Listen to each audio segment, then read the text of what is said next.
قصة قصيرة. مفتاح العوالم. كان ابن آدم فتى فضوليا يحب استكشاف الأماكن الغامضة. في أحد الأيام، وبينما كان يتجول في مكتبة جده القديمة، وجد صندوقا خشبيا صغيرا مغلقا بقفل صدئ. على غطائه كتبت عبارة غامضة: هذا المفتاح لا يفتح بابا، بل يفتح عالما. بحث آدم في الأدراج حتى وجد مفتاحا نحاسيا صغيرا، وعندما أدخله في القفل شعر برياح قوية تندفع من الصندوق.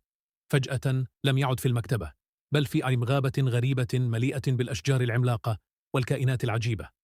قبل أن يستوعب ما حدث، سمع صوتا خلفه، فارس يرتدي درعا فضيا يقول له: أخيرا وصلت، المملكة بحاجة إليك، المفتاح اختارك، وعليك إنقاذ العرش.